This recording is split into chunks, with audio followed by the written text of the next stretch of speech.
अस्सलाम वालेकुम स्टूडेंट्स। उम्मीद है आप सब खैरियत से होंगे। मेरा नाम है मोहम्मद मुगीस इजाज़। स्टूडेंट्स, हमने लास्ट वीडियोस में प्रेजेंट टेंस और पास्ट टेंस को one by one completely discuss कर लिया था। आज की इस वीडियो में हम फ्यूचर टेंस को डिस्कस करेंगे। स्टूडेंट्स, हम जानते हैं कि हमने फ्यूचर टेंस को 4 हिस्सों में डिवाइड किया हुआ है। Future indefinite tense, future continuous tense, future perfect tense और future perfect continuous tense. Students, अगर आप इस चैनल पर नए हैं और अभी तक आपने इस चैनल को सब्सक्राइब नहीं किया तो जल्दी से इस चैनल को सब्सक्राइब करें और बेल आइकन को प्रेस करें ताकि हमारी नई आने वाली वीडियोस के नोटिफिकेशन आप तक पहुंचते रहें। तो चलते हैं आज की वीडियो की तरफ। आज की इस वीडियो में हम ओनली फ्यूचर इनडेफिनिट टेंस को डिस्कस करेंगे। फ्यूचर इंडेफिनिट टेंस इंग्लिश में कॉमन टेंसेस में से एक है। हम इस टेंस को उस वक्त इस्तेमाल करते हैं जब हम किसी चीज़ के बारे में मंसूबा यानी कि प्लान बना रहे होते हैं। For example, we shall go for a trip tomorrow. हम कल एक सफ़र पर जाएंगे। अब यहाँ इस सेंटेंस में हम प्लान बना रहे हैं, इसलिए हमने फ्यूचर इंडेफिनिट का इस्तेमाल किया है। इसके अलावा हम इस टेंस को तब इस्तेमाल करते हैं जब हम किसी चीज़ के बारे में फैसला ले रहे हों। For example, I shall go to my friends home next week. मैं मेरे दोस्त के घर अगले हफ्ते जाऊंगा। अब यहाँ हमने फैसला किया है, इसलिए हमने इस टेंस को इस्तेमाल किया है। इसी तरह अगर हमने कोई उम्मीद या तवक्को का इजहार करना है तो तब भी हम इसी टेंस को इस्तेमाल करेंगे। For example, he will get first position in the class someday. वो किसी दिन क्लास में पहली पोजीशन हासिल करेगा। अब इस सेंटेंस में हमने एक तवक्को, एक उम्मीद जाहिर की है, इसीलिए हमने फ्यूचर इनडेफिनिट टेंस का इस सेंटेंस में इस्तेमाल किया है। अब हम बढ़ते हैं फॉर्म ऑफ वर्ब की तरफ। फ्यूचर इनडेफिनिट टेंस में हम वर्ब की फर्स्ट फॉर्म का इस्तेमाल करते हैं। For example, he will not tell a lie. अब यहाँ हमने वर्ब की फर्स्ट फॉर्म यानी कि टेल का इस्तेमाल किया है। इसी तरह दूसरी एग्जाम्पल है, I shall not go to school tomorrow. मैं कल स्कूल नहीं जाऊंगा। अब यहाँ हमने वर्ब गो की फर्स्ट फॉर्म का इस्तेमाल किया है। इसके अलावा एक और बात नोट कर लें कि उर्दू के ऐसे फ़िक्रे जिनके आखिर में गा, गे, गी वगैरह आए तो वो फ्यूचर इनडेफिनिट टेंस के फ़िक्रे होते हैं। अब हम बढ़ते हैं जनरल स्ट्रक्चर की तरफ। सबसे पहले हम सब्जेक्ट लगाएंगे। सब्जेक्ट के बाद हम हेल्पिंग वर्ब विल या शैल का इस्तेमाल करेंगे, वो भी सब्जेक्ट के मुताबिक। इसके अलावा हेल्पिंग वर्ब के बाद हम वर्ब की फर्स्ट फॉर्म का इस्तेमाल करेंगे। वर्ब का इस्तेमाल करने के बाद हम ऑब्जेक्ट लगाएंगे। अब हम बढ़ते हैं हेल्पिंग वर्ब की तरफ। फ्यूचर इनडेफिनिट टेंस में हम विल और शैल को as a helping verb use करते हैं। विल को हम as a helping verb subjects he, she, it, they, you, singular subject और प्लूरल सब्जेक्ट्स के साथ हम इस्तेमाल करते हैं। इसी तरह शैल को हम as a helping verb subjects I और वी के साथ इस्तेमाल करते हैं। अब हम बढ़ते हैं signal words for future indefinite tense की तरफ। स्टूडेंट्स, फ्यूचर इंडेफिनिट टेंस के सेंटेंसेस यानी कि फिकरात में कुछ ऐसे वर्ड्स भी मौजूद होते हैं कि जिनसे हम पता लगा सकते हैं कि आया कि उस सेंटेंस में फ्यूचर इंडेफिनिट टेंस यूज होगा या नहीं। अब हम सबसे पहले सिग्नल वर्ड की तरफ बढ़ते हैं यानी कि टुमारो। जब किसी सेंटेंस में लफ्ज टुमारो आ जाए तो उस सेंटेंस में हम फ्यूचर इंडेफिनिट टेंस का इस्तेमाल करते हैं। For example, he will go to school tomorrow. वो कल स्कूल जाएगा। अब यहाँ वर्ड टुमारो इस सेंटेंस में आ गया है, इसीलिए हमने इस सेंटेंस को फ्यूचर इंडेफिनिट टेंस के मुताबिक ट्रांसलेट किया है। इसी तरह दूसरा वर्ड है इन। इसके साथ हम वीक, ईयर, मंथ भी लगाएंगे, लेकिन हम इनके साथ तादाद का जिक्र भी करेंगे। For example, I shall go to Hawaii in 2 weeks. अब यहाँ इस सेंटेंस में हमने पहले इनका इस्तेमाल किया और फिर उस वीक को तादाद के साथ भी इस्तेमाल किया है, यानी कि हमने यहाँ इस्तेमाल किया है 2 वीक्स। इसी तरह हम इस्तेमाल कर सकते हैं इन 2 years, इन 3 months वगैरह वगैरह। इसी तरह तीसरा वर्ड है नेक्स्ट। नेक्स्ट के साथ हम लगा सकते हैं मंथ को, ईयर को, वीक को, या दिन के नाम को भी नेक्स्ट के साथ लगा सकते हैं, यानी कि next month, next year, next week, next Monday, Sunday, Tuesday वगैरह वगैरह। For example, he will complete his work next month.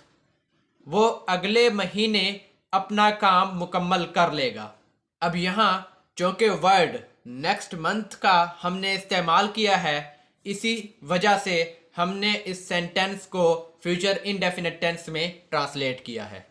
अब हम बढ़ते हैं चौथे सिग्नल वर्ड की तरफ।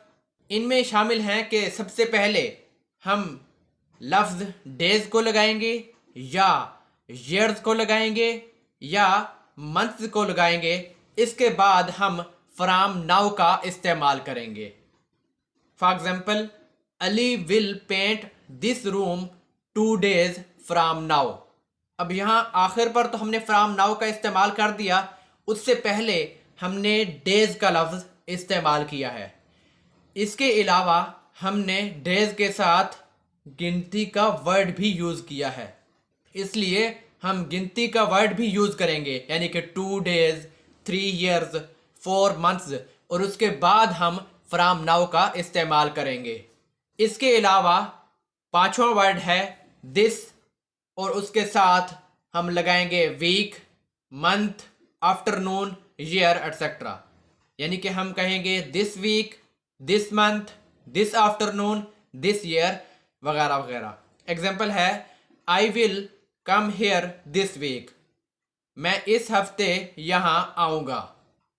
अब यहाँ दिस वीक का वर्ड यूज़ किया हुआ है इस सेंटेंस में, इसीलिए हमने इस सेंटेंस को फ्यूचर इंडेफिनिट टेंस में ट्रांसलेट किया है। इसी तरह छठा लफ्ज़ है some day. For example, he will improve his studies some day. वो किसी दिन अपनी तालीम को बेहतर बनाएगा। अब यहाँ सम डे का वर्ड यूज़ करने से हमने इस सेंटेंस को फ्यूचर इंडेफिनिट टेंस में ट्रांसलेट किया है। स्टूडेंट्स, अब हम बढ़ते हैं forming structure for positive sentences की तरफ। सबसे पहले हम सब्जेक्ट लगाएंगे। सब्जेक्ट के बाद हम विल या शैल का इस्तेमाल करेंगे, वो भी सब्जेक्ट के मुताबिक। इसके बाद हम वर्ब की फर्स्ट फॉर्म का इस्तेमाल करेंगे और लास्ट में हम ऑब्जेक्ट लगाएंगे। For example, he will learn his lesson tomorrow. वो कल अपना सबक याद कर लेगा। अब यहाँ ही को हमने सब्जेक्ट के तौर पर इस्तेमाल किया।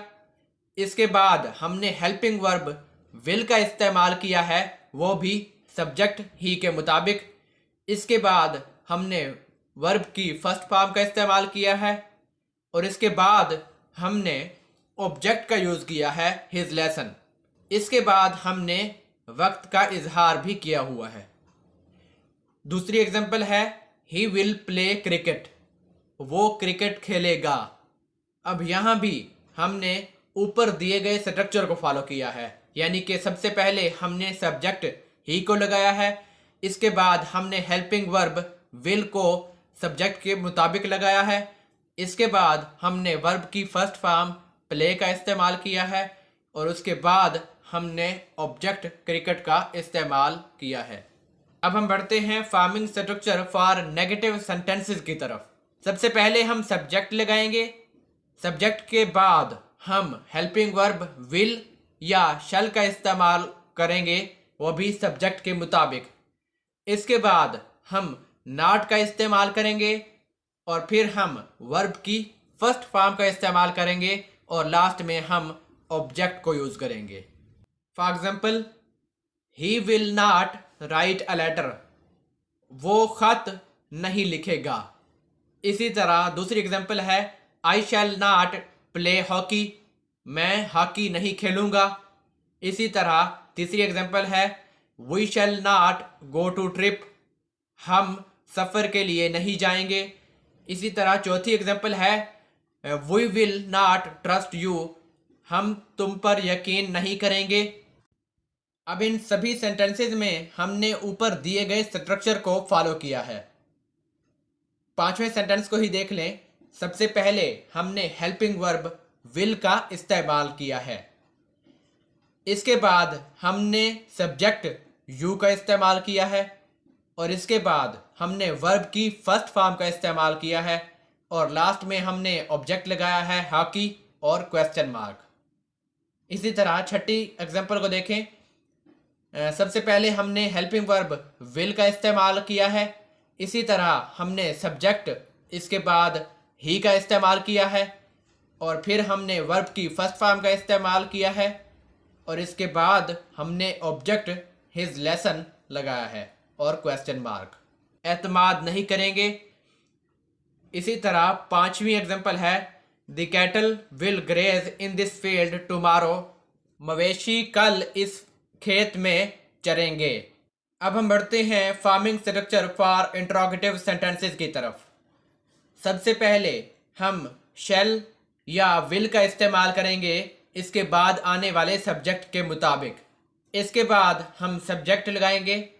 सब्जेक्ट के बाद हम वर्ब की फर्स्ट फॉर्म का इस्तेमाल करेंगे और लास्ट में हम ऑब्जेक्ट लगाएंगे। For example, shall I take exercise tomorrow, क्या मैं कल एक्सरसाइज करूंगी। इसी तरह दूसरी एग्जाम्पल है will you learn a poem, क्या तुम एक नज़म याद करोगे।